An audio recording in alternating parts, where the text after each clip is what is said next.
First and foremost, I want to say thank you to my Lord and Savior, Jesus Christ.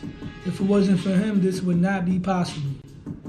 And don't forget, hit the like button, subscribe to my channel, and tune in, because I'm about to start cooking. Low Nose Boxing, the past, the present, and the future. Talking about the past, the present, and the future, we're going to talk about the modern day 4 kings of boxing. The modern day 4 kings of boxing. Back in the day, we had Sugar Ray Leonard, Thomas Hitman Hearns, Roberto Duran, and Marvelous Marvin Hagler. Those were the 4 kings of boxing. And I also want to mention an honorable mention to Wilfredo Benitez. Most people don't have him on that list because he's the only one that did not fight Marvelous Marvin Hagler. But definitely big respect to Wilfredo Benitez. Now with that being said, the modern day 4 kings, when it started being mentioned within the lightweight division, everyone at the time was saying the modern day 4 kings is Gervonta Tank Davis, Devin Haney, Teofimo the Takeover Lopez, and Ryan Garcia. But I was always indifferent with that list.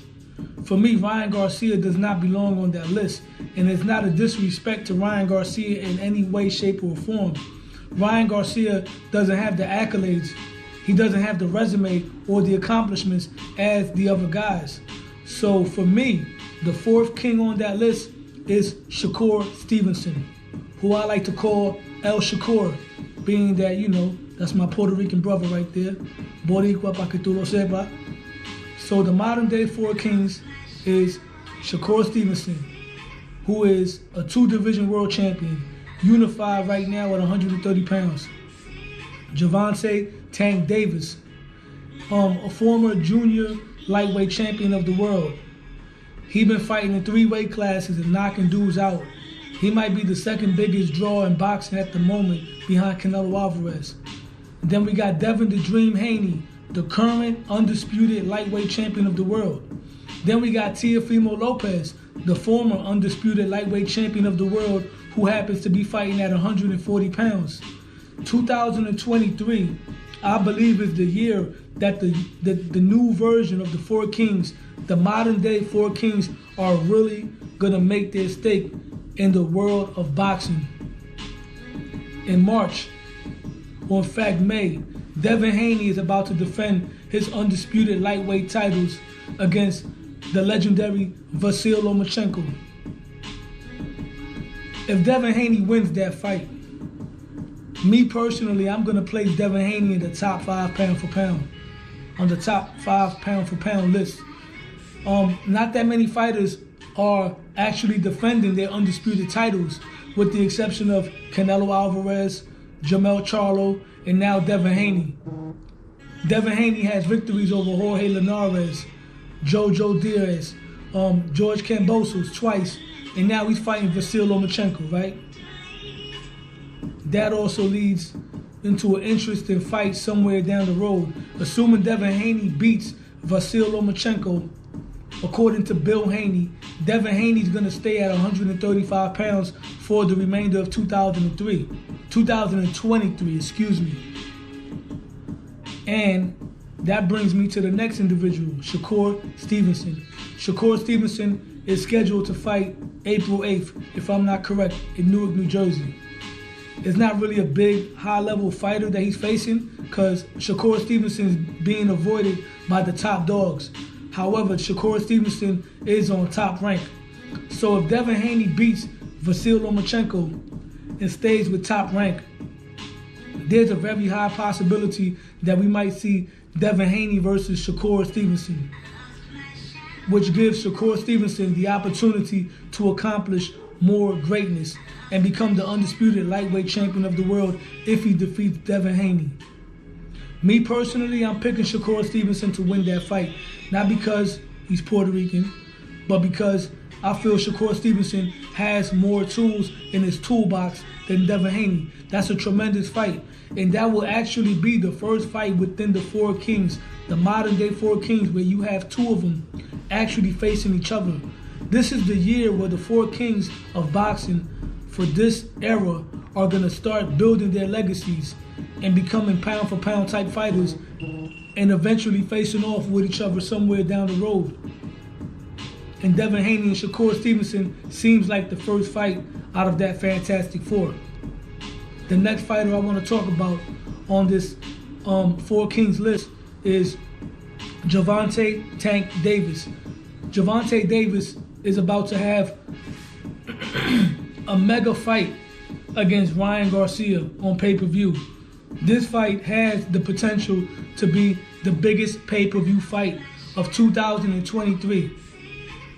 When it comes to championships and things of that nature, Errol Spence and Terrence Crawford is a bigger fight. But Ryan Garcia and Gervonta Davis is a bigger event. If Gervonta Davis beats Ryan Garcia, who I'm picking him to win, I'm picking Gervonta to win that fight. Gervonta Davis could either stay at 135 pounds. Excuse me. Gervonta Davis could either stay at 135 pounds and try to push for a fight with Devin Haney, or he could probably fight somebody else. Either way, Gervonta Davis is already an established star. Gervonta Davis may be the Roberto Duran of this modern day Four Kings, being that he's such an explosive knockout artist, knocking dudes out within 3 weight classes. His power is obviously carrying. And then I gotta go to Teofimo Lopez, the takeover. Teofimo Lopez at one point was on the fast track. He beat Vasyl Lomachenko. He was the first fighter from that pack of the modern day Fab Four to accomplish some form of greatness. However, Teofimo Lopez suffered a loss against George Kambosos Jr. He bounced back with 2 wins. One of them was a win in which he wasn't that impressive against Sandor Martin. But now he's facing Josh Taylor at 140 pounds. Josh Taylor is hands down the top dog at 140 pounds. And once again, I'm picking Teofimo Lopez to win this fight. Not because I'm being biased, but I see the skill set that he has. I see the intangibles that he brings to this fight. If Teofimo Lopez beats Josh Taylor, he may have hands down one of the best resumes in boxing, because not too many fighters today have actually beaten the top dogs in each division. You have a lot of multi-division champions, but they're just beating belt holders. Teofimo Lopez beat Lomachenko, who was the top dog at 135 pounds, top 3 pound for pound. If he beats Josh Taylor, that's going to put Teofimo Lopez on a different level. I believe that victory will build his confidence, because a lot of people are questioning his confidence based off his last performance. So this is a very big year. This is a year where we may have all 4 of these young phenoms on the pound for pound list. I currently have Devin Haney, Shakur Stevenson, and Gervonta Davis on the list. If Teofimo Lopez beats Josh Taylor, combining that with everything else he did with beating Vasyl Lomachenko and becoming undisputed at 135, you definitely got to put Teofimo Lopez as well back on that top 10 pound for pound list, even if it's near the bottom. And these 4 fighters, you can mix and match them either way. They all make for tremendous fights. Teofimo Lopez versus Devin Haney is a potential grudge match somewhere down the road. Even if Shakur Stevenson fights Devin Haney and beats Devin Haney, right, and takes the straps and becomes undisputed at 135, that doesn't mean it's the end of the road for Devin Haney. Devin Haney can still jump to 140 pounds and fight Teofimo Lopez. That would be a big fight in itself. A very interesting clash of styles. Teofimo Lopez can box, he can punch. Devin Haney is a slick boxer. And then at 135 pounds, you got Gervonta Davis and Shakur Stevenson. Gervonta Davis can box, and he got dynamite in his gloves. He got dynamite power. Shakur Stevenson, to me, probably has the best skill set out of all of these fighters.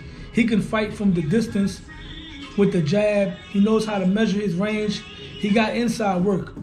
And he might not be the biggest puncher, but it's not always the biggest puncher that rises to the top, because Sugar Ray Leonard was not the biggest puncher out of the Fab Four from the 80s.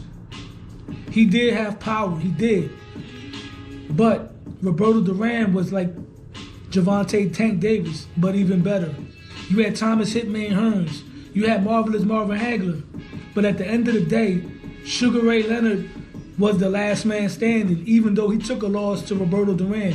He beat the rest of the Kings. The other guys fought each other and they beat each other. Marvin Hagler beat Tommy Hearns. He beat Roberto Duran. He lost to Sugar Ray Leonard. Sugar Ray Leonard beat all of them.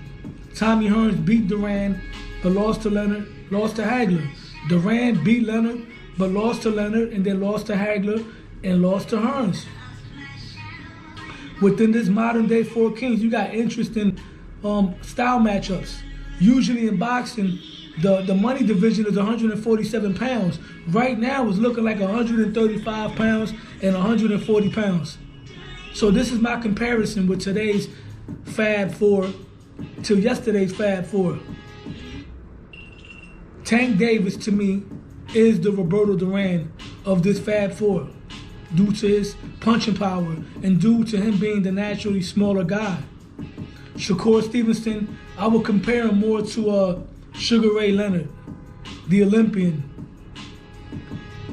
He's the most marketable out of all of them, as far as you could make him the face of boxing, you know what I mean? And then you got Devin Haney. I would put him as the modern day Thomas Hearns. Now don't get me wrong. He's not a big puncher like Tommy Hearns in any way, shape, or form, but he is the taller, the lankier fighter of all four of the modern day Fab Fours. And then Teofimo Lopez, I would have to put him as the Marvin Hagler, because Teofimo Lopez, even though he started at 135 pounds, he's already at 140 pounds. So assuming all things go well between him and Josh Taylor, he would already be the top dog at 140 pounds. He's going to be the one at 140 waiting for Devin Haney, Shakur Stevenson, and Gervonta Tank Davis to move up and challenge him. But at the end of the day, I think Shakur Stevenson beats all of them. I think the most exciting styles matchup will be Teofimo Lopez and Gervonta Davis. Both guys are the bigger punchers. Both guys are the most athletic fighters out of that Fab Four. Both guys have shown the most defensive vulnerabilities, even though they have defense. But Shakur and Devin Haney defensively are on a higher level, defense-wise. But Teo and Tank are better offensive fighters. So that fight would be probably the most explosive fight in that Fab Four. That fight to me is a pick'em.